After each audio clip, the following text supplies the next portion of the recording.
अगर आपने south superstar यश की केजीएफ चैप्टर 1 देखी है तो उसका नेगेटिव कैरेक्टर गरुड़ा आपको जरूर याद होगा।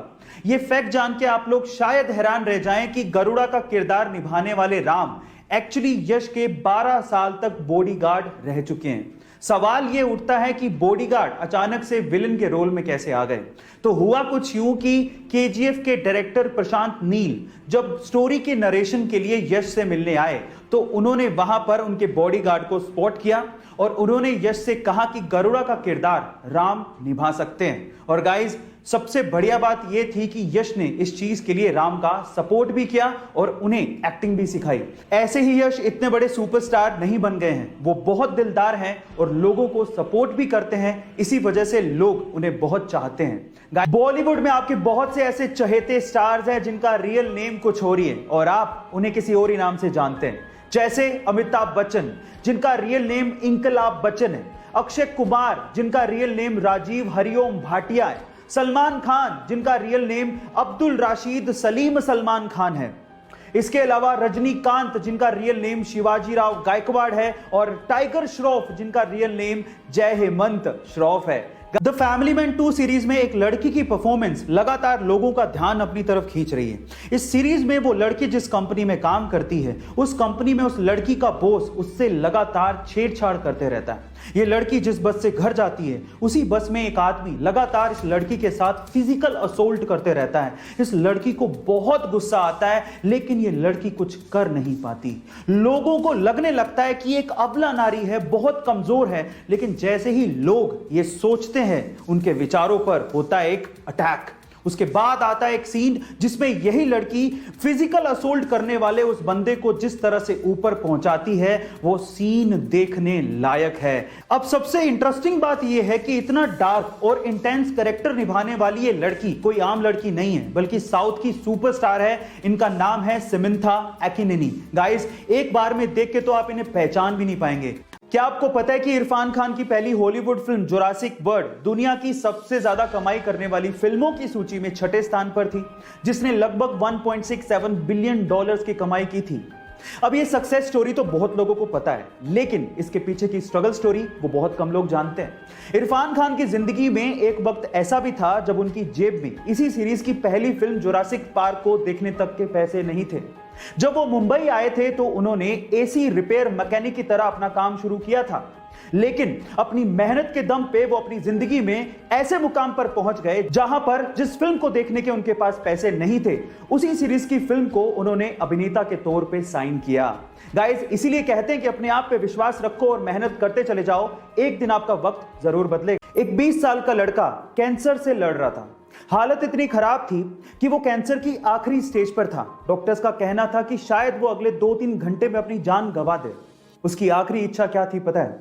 उसकी आखिरी इच्छा यह थी कि वो प्रभास यानी कि बाहुबली से मिलना चाहता था। वो प्रभास का बहुत बड़ा फैन था। जैसे ही ये बात प्रभास तक पहुंची, प्रभास ने अपनी शूटिंग बीच में ही रोक दी और वो तुरंत अस्पताल उस लड़के से मिलने पहुंचे। वहां जाके सबसे पहले उन्होंने उस लड़के को किस किया और उसके साथ 1 घंटा बिताया। गाइस, जानने वालों का यह तक कहना है कि जो लड़का अगले 2-3 घंटे में मरने वाला था वो लड़का इस इंसिडेंट के बाद यानी कि प्रभास से मिलने के बाद लगभग 10 दिन तक जिया। गाइस, ऐसे ही प्रभास को डार्लिंग नहीं कहते। रजनीकांत को साउथ में थलैवा क्यों कहा जाता है, एक इंसिडेंट से समझिए। यह बात है 1992 की, जब रजनीकांत सड़क से अपनी कार में जा रहे थे।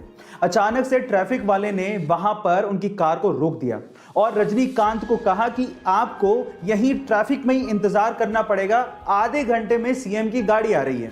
तो रजनीकांत ने कहा कि इंतजार तो ठीक है लेकिन आधा घंटा बहुत ज्यादा है, सीएम की गाड़ी आने में टाइम है, हमें जाने दो, लोग परेशान हो रहे हैं। लेकिन ट्रैफिक पुलिस वाला नहीं माना। उसने कहा कि नहीं, आपको इंतजार करना पड़ेगा। तो इस बात पे रजनीकांत बाहर निकले और पास की दुकान पर जाके खड़े हो गए। उनको देख के वहां पर भीड़ जमा हो गई। अब ये तो और ज्यादा प्रॉब्लम वाली बात हो गई, कंट्रोल करना और भारी पड़ गया। तो इस बात पे ट्रैफिक पुलिस वाला रजनीकांत के पास गया और उन्हें कहा कि प्लीज आप यहां से जाइए। तब रजनीकांत ने कहा कि यही तो मैं कह रहा था कि मुझे जाने दो। भाई इंतजार करना तो ठीक है, लेकिन आधा घंटा बहुत ज्यादा है।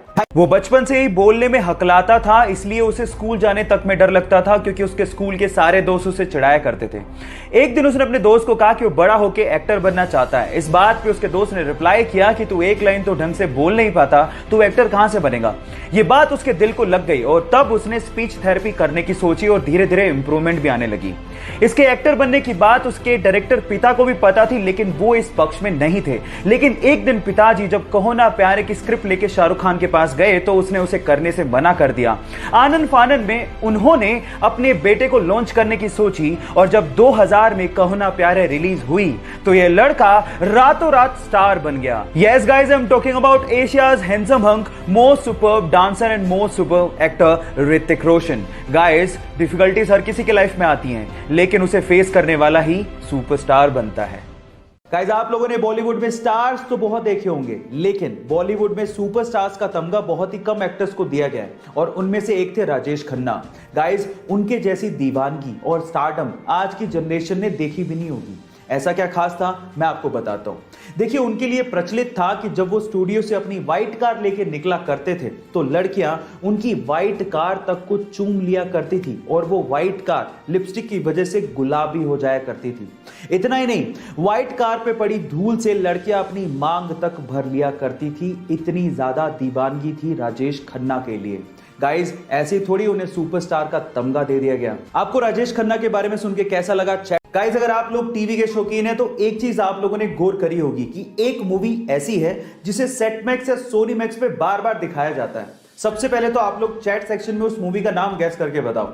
जी हां, आपने ठीक लिखा, वो मूवी है अमिताभ बच्चन की सूर्यवंशम। पर सवाल यह है कि सेट मैक्स या सोनी मैक्स सूर्यवंशम मूवी को बार बार क्यों दिखाते रहता है? तो उसके पीछे के दो रीजन है।